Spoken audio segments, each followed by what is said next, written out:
Hello everyone, my name is Colin, and today I'll be presenting this paper which focuses on sample-level convolutional neural network architectures for music auto-tagging.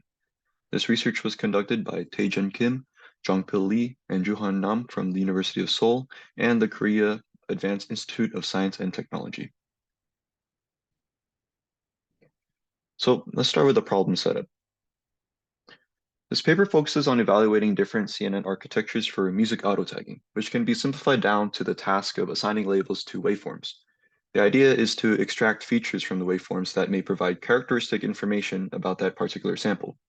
These features could be things like rhythm, pitch, and even more detailed spectral characteristics like harmonic structure, or even the timbre of the sound.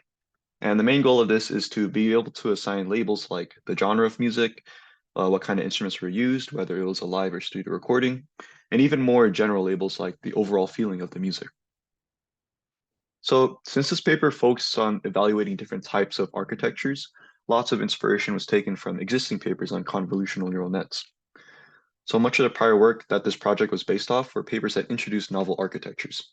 But before we get to those, here are some papers that were used as inspiration for the basis of the project.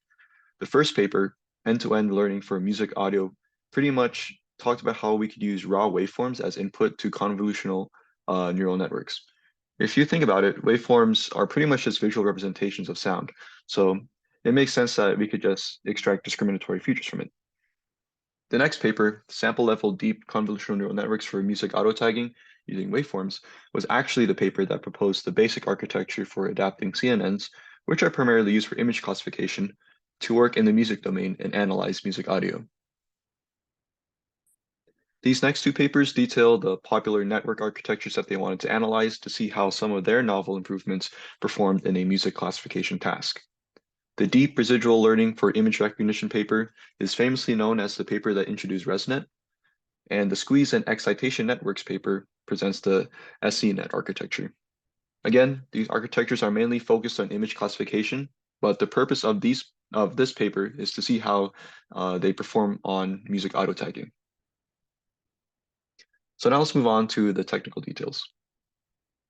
Here's the basic architecture that was outlined in the second paper I mentioned in the literature review.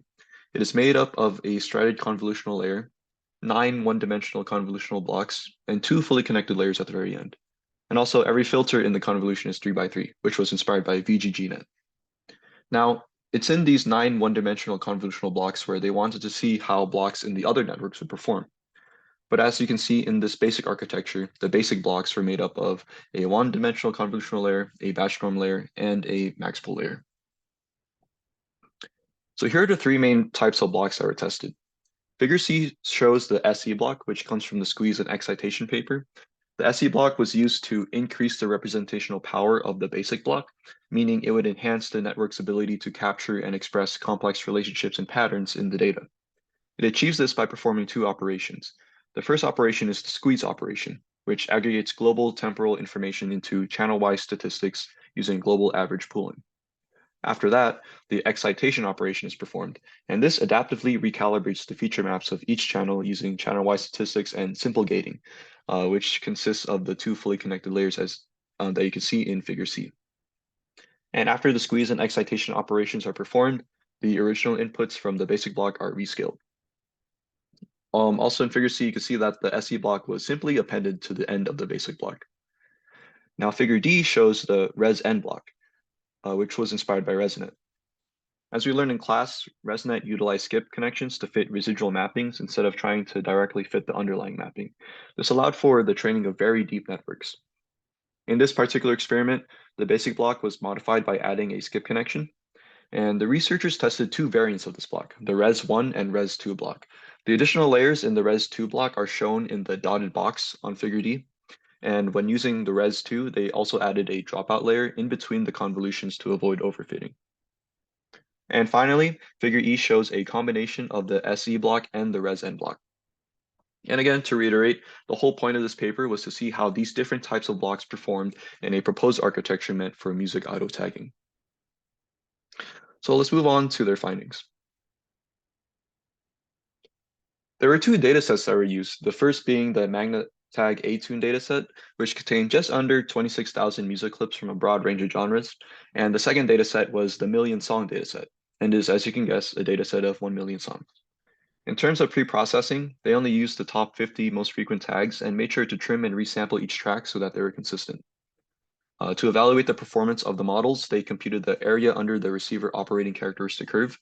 And pretty much the higher the score, the better the model is at discriminating between the samples, meaning it will have good performance in predicting the labels of the samples.